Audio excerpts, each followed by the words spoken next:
Welcome to Family Rosary Presents Through the Mysteries. Join hosts Father David Marcham, Allison Gingras, and Stephen Driscoll as they share their thoughts on how to integrate the Rosary into daily family life. You'll also learn more about the inspiring story of Father Patrick Peyton, a Holy Cross priest, his journey towards sainthood, and why he believed that the family that prays together stays together. Welcome to Through the Mysteries. We're continuing our Family Rosary theme for June, Pilgrims of Hope for Families, praying for vocations.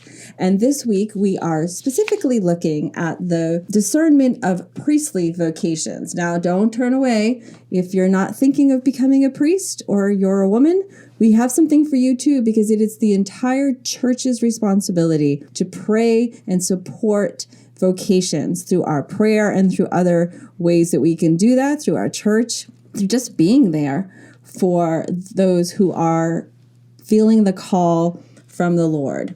So before we jump into our episode looking at these priestly vocations, we are going to start, as we always do, with the Rosary Mystery Day. Father David? Sure, Allison. Since we're talking about vocations to the priesthood, for me, it goes all the way back to my baptism. Baptized into the life, the death, and the resurrection of Jesus Christ, way far away from here in Shaker Heights, Ohio. Wow, that is pretty far. Dang. Yeah, I'm a Buckeye. I forget that sometimes. It's a little upsetting. I didn't know that. That's new information for me. It's jarring with the accent, the Quincy accent of being a Buckeye. That doesn't make sense in my head. There's a lot going on here. That's an understatement. For me, it's the proclamation of the kingdom of God by Jesus. This is a call to conversion, to repent, and to believe in the gospel. Simply put, Jesus' message urges us to change our hearts and to believe in the good news. So, I have been working for the last year or so of eradicating some behaviors that, although may not seem so bad on the surface, I certainly don't need. And the grace, I know, will make more space in my life for other things that are a little bit more damaging. Detrimental is a better word, detrimental. So one of the things I've been working on is swearing. Now, a long time ago, I gave up using the Lord's name in vain. That one I understood was not okay. Like that one I understood is it's a commandment, right? Thou shalt not use the Lord's name in vain. But it's the other little sentence enhancers that I didn't realize. I've done live radio, I've done television, I used to work for a bishop. Like I just realized it doesn't make me sound intelligent. It doesn't, there's that fear that you think you can control it, but just the fear of, being not able to control it. So I went back to the old way that I used to do confession. And I think it's still right. I think this is still actually how we're supposed to do it. We're supposed to keep track of the number of times we fall into a particular sin. And I'm going to ask Father David in a second to clarify that. So I started to make, not like a swear jar, but a little, markings and making a note. And so I'm down to less. I go to confession once a month, and typically, unless I've banged my thumb with a hammer, I'm pretty good at not using those words. And Father David, is that how we're supposed to confess? I'm still trying to get over the imagery of banging your finger with your thumb. That would not cause me to say bad words, but a hammer would, Allison. I think we can all relate. Definitely. Yeah, I think when priests hear confessions, we don't want people to get hung up on figuring out, 770 times I did X. However, I would say that, and because, as we know, God knows how many times. The purpose of doing it is for our own growing in virtue. Does it also help the priest to know how deep of a sin this is? Like if I say to you, I swore once, it's a little different than I say that every other word is a swear. Right. And we don't want to have people go to confession and turn it into a long spiritual direction session. So we priests who are hearing your confessions really appreciate context. So as you say, I swore once this week, I'd say, wonderful. You come to me and you said 775 times. Okay, Allison, I think we need to work on this a little. So yes, that's where the number comes in.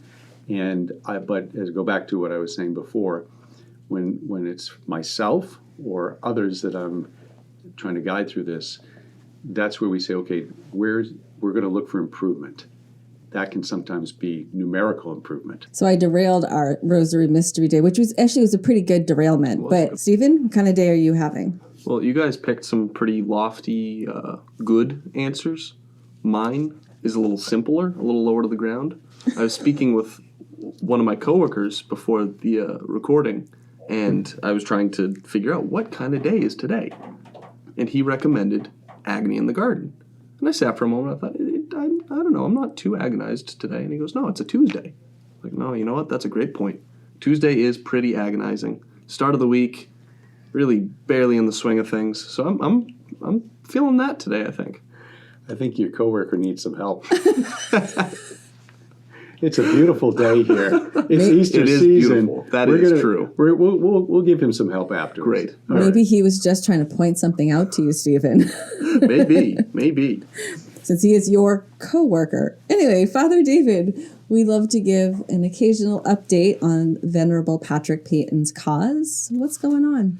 Well, Allison, one of the things I've been thinking about, as I mentioned in the previous episode, I had a chance to go out to Chicago and to preach about Father Peyton's life and his cause for sainthood and the Guild.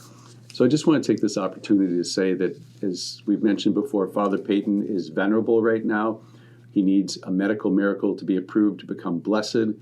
And just to put it in context, the whole purpose of this is not to glorify Father Peyton, but it's to inspire families to pray together, especially the Rosary.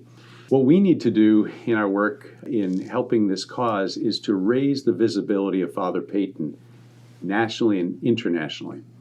And speaking for the folks in the U.S., we're going to develop a campaign to reintroduce Father Peyton, because there's a whole couple of generations that may not have grown up hearing about Father Peyton like many of the previous generations did, either through billboards or radio or going to the Rosary rallies. I would ask for prayers for folks to pray for a possible medical miracle to be approved. I would also ask people to write into our show and ask for prayers through Father Peyton's intercession. Invite you to go to fatherpeyton.org and join our guild. That's another essential element of the cause, Alice. Well, we will have all of those links in the show notes. Again, that's fatherpeyton.org. We're always looking for your rosary stories, your prayer intercession stories, and we're always excited to have new friends who are all helping us pray for, God willing, to see Father Peyton move up in the saint cause chain. So I don't know if that's how you say that. That's how I just said it. So we're It's like a corporate ladder, but with saints. There you go. Right now, so for our theme of the day, praying for vocations both for others and for ourselves. And we will start with, how does one discern a vocation? And Father David, it seems since you've kind of been through this, I would love to know, what was that process like for you? And I would say, Allison, you two have been through this too. The different vocation, But right? tonight, The marriage. But today we're talking about priestly vocation, so... You open the door for me. I'm more than happy. Good. So we, first of all, have to realize that God has called us all to a particular vocation in life. And some of us know right off the bat, like for instance, our new Holy Father, Pope Leo, his brother said from the time he was a little kid, we knew he'd be a priest. And I have priest friends that was the case. They knew from that point, their earliest memories. They might have even, pretended, did you ever do that, Stephen? I didn't. No. Okay. No, that was just... I know guys who didn't become priests who were, pretending they were celebrating Mass at home. And I know guys who did become priests. Well, I don't know Pope Leo, but he supposedly did that too with the Necco wafers. I did see one of the interviews saying that he did that as a kid. So. Yeah. But the point is that God has a call for each one of us. And so the discernment is, what is that call? And we talked last time about surrender. We talked about freedom. Am I free to follow God's call wherever it may lead me? So I think that's the first thing we have to start with. There is a call. There is a vocation for every one of us. It's a matter of discovery. And then from there, I think, I just mentioned about Father Peyton and raising visibility. Mm-hmm. I think that's an important thing for priesthood, priestly vocations. We have to see priest and think, wow, that is a possible path that I might be called to. There's the openness. There's the freedom. Then I think another important part of it is just being around priests, obviously we're around them at Mass, but then sometimes you meet a priest in the airport, like Allison. Sometimes you get to talk to him after Mass or at a sporting event. We always had priest friends, like family friends that were priests. One was Father Benson, one was Father Coleman, who became Bishop Coleman, and then Father Breen, and then some of our parish priests became family friends, and they'd come over to the house and, at a cookout or different celebrations. So getting to know them as people, and then being able to say, which I did not, well, maybe I'm called to be a priest.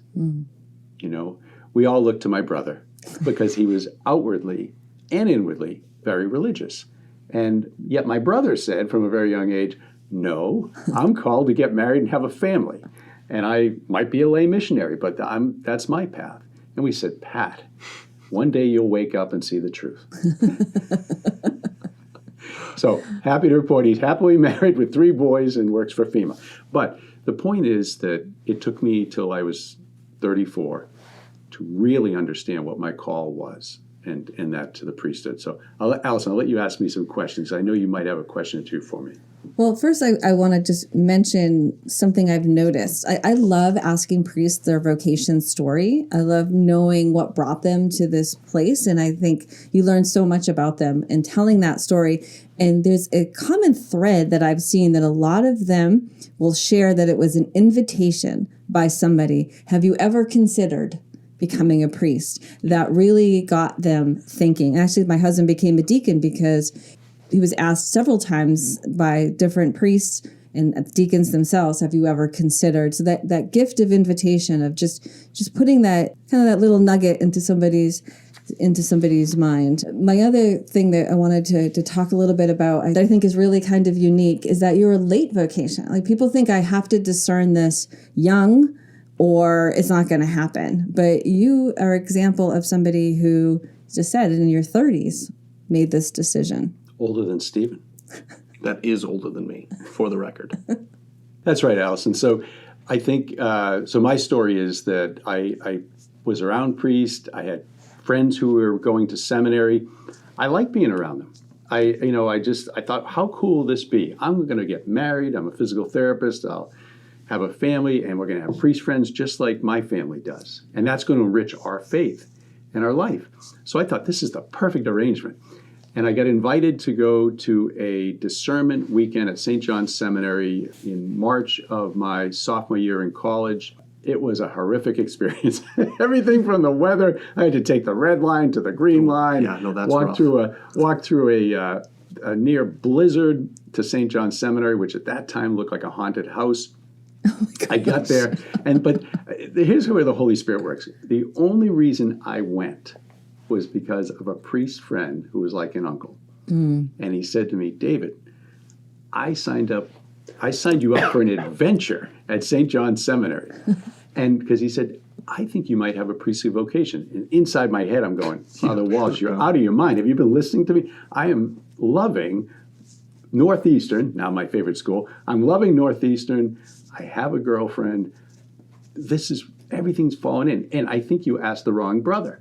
So, but I went, and when I say it was horrible, it wasn't horrible because God wasn't there and because the Holy Spirit wasn't there.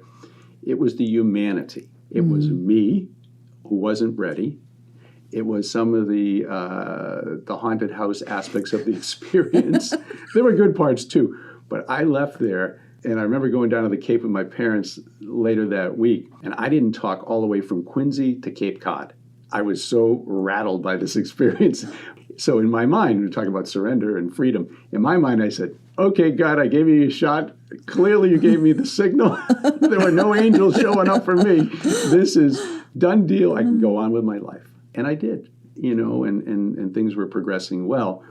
But I think one of the ways that God works in his providence is that even as we are moving along towards what we think is our vocation and our goal, there are things that give us the space to be able to listen to God. And for me, it was going to Eucharistic adoration on Fridays, which was hard at first.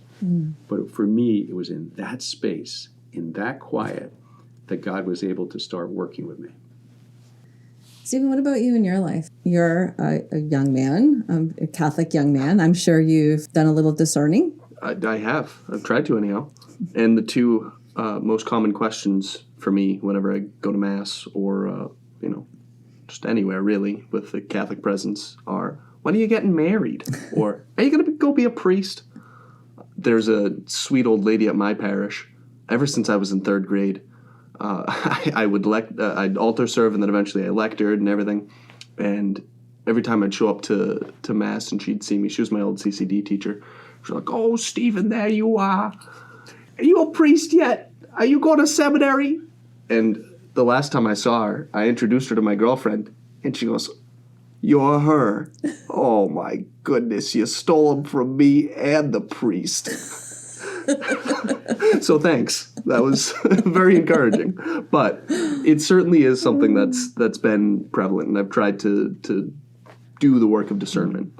And the thing that I've found to be most useful, I got advice from a friend of mine, was you have to do the legwork. Mm-hmm. You can't just sit and think about it and ponder for a while. That will only get you so far.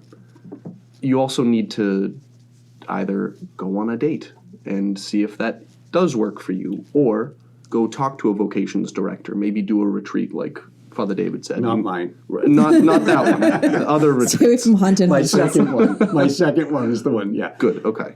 But yeah, you need to actually put in the legwork to see if those are the lives for you, because you won't know unless you actually experience it. I was surprised at how many priests have said they had girlfriends. Like, we just think they just grew up and like this was what they wanted to be. So, I mean, and I know that happens with some, but the fact that they did kind of, like you said, test both. Like, where is God calling me? Test the spirits, as St. Paul would say. Mm-hmm. Like, where is God calling me? And I think that sweet little lady meant well, but it is very good advice, though. Good for us to realize that when we are inviting, I just said to invite people, that you do it without any guilt. You do it without any pressure. Well, I think, yeah, and every one of us is different. So some, I'll never forget Father Walsh. He's the one that signed me up for the first retreat. I signed myself up for the second. He signed me. So we were at Symphony Hall at the Christmas Pops, and it was right after I had heard the very clear call, like, follow me. And I was processing that, and I was applying for seminary.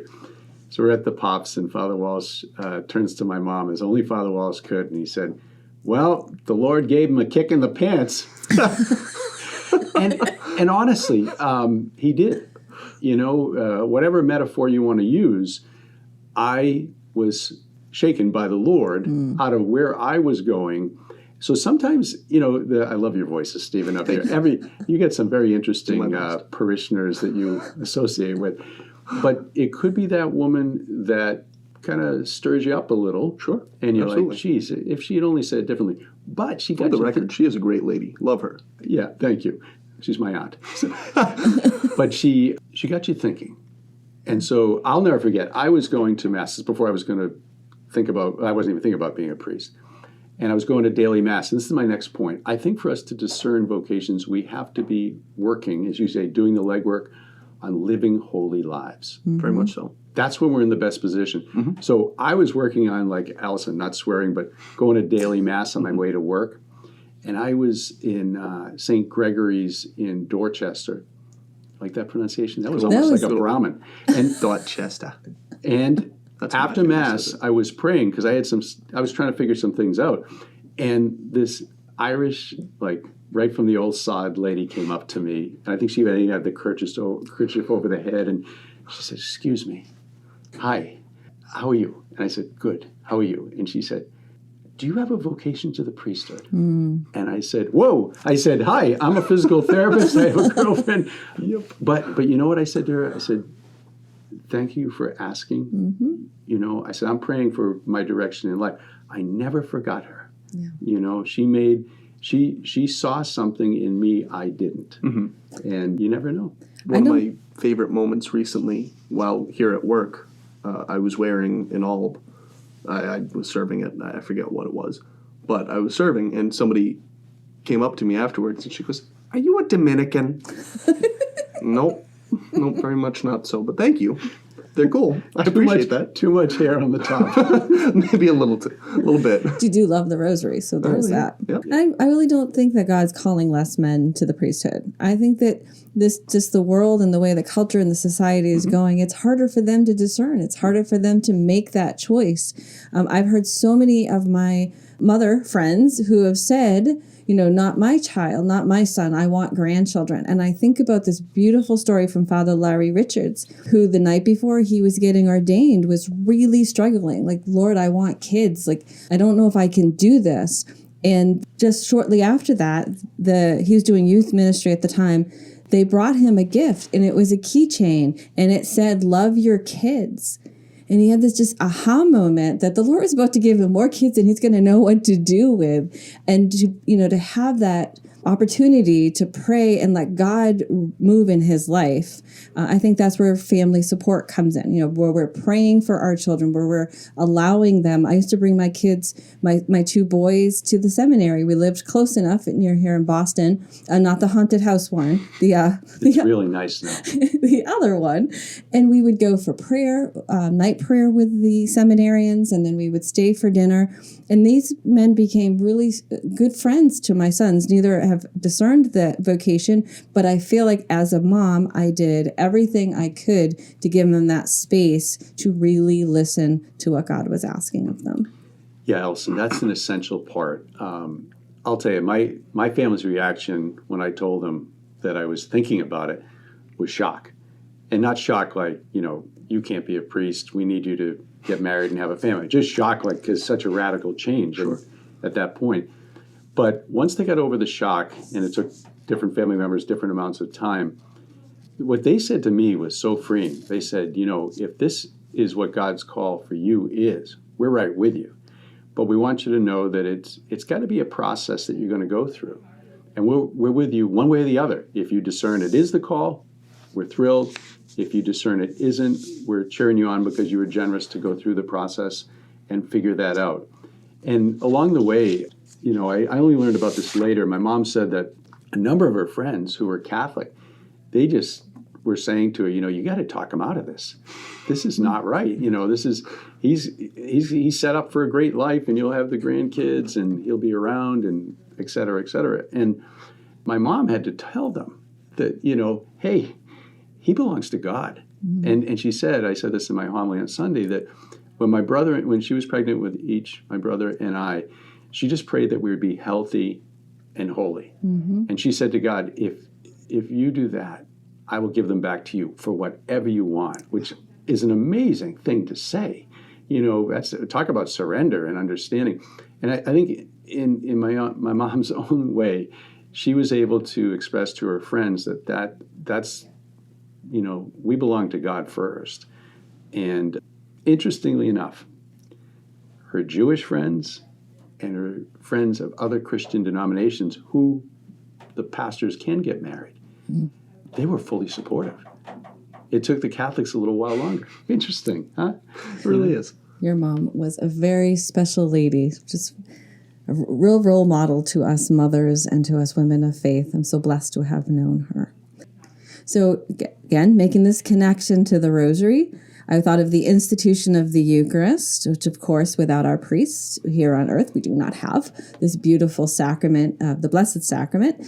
But it was that same evening that Jesus also instituted the priesthood. And Father David. Right. So if we think back, way back now, to Holy Week and Holy Thursday, that is what we celebrated at the Last Supper with Jesus and the apostles. The institution of the Eucharist, as he says, do this in remembrance of me, his body, his blood, with the bread and the wine, which we commemorate at each Mass that we celebrate. And then, of course, with the washing of the feet, he is calling us to service. So priestly service means many different things. It's not just washing feet, which we do on Holy Thursday symbolically and in commemoration of what Jesus did, but we also offer the holy sacrifice of the Mass and all the sacraments involved. And one thing I also want to just recommend, something that I do, that I regularly include in my rosary prayers, special priests in my life. My parish priest, any of my parish priests that I've had throughout my life, anybody that I know that's in the seminary or discerning a vocation, the priest who baptized you. I think that's an important person to keep. And the older you get, I know that he's passed on, so I love to pray for his soul. A priest once told me he was an only child, and he had a very small family, and he said, there's nothing more depressing, he said, this is his words, of a dead priest without a family, because there's nobody to pray for you. Now, I reminded him that he had this beautiful community, this church family that I'm sure would continue to pray for him, but it was just that insight that you don't think about the fact that they also need prayers, and let them know that you'll be praying for them. Sounds like the big takeaway is pray the rosary for your own discernment, for those discerning, and for the current priests. Yeah, I couldn't agree more. I mentioned Eucharistic adoration. Since coming to the Father Peyton Center, I have grown into praying and loving to pray the rosary. And just as I said before, discernment to the priesthood, to married life, to religious life, we need to be able to clear our minds and meditate and focus on the Lord. And who leads us there better than our Blessed Mother? And we're going to break from our normal format and leave our rosary story that we had on the table for next episode. This was just such an important topic. We wanted to make sure we gave it all of the attention I believe that it deserved. So thank you for staying with us for this episode on discerning your vocation, particularly the priestly vocation. Please know if you are listening and this is something you're discerning, we are praying for you. And we'll see you next time. Thank you for listening to Family Rosary Presents Through the Mysteries. Be sure to tune in every 2 weeks for a new episode. Please consider subscribing to the podcast, leaving feedback or a review, and recommending Through the Mysteries to your family and friends.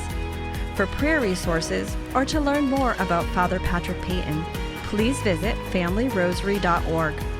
Until next time, we pray you and your family will continue discovering new ways to weave the rosary into your daily life.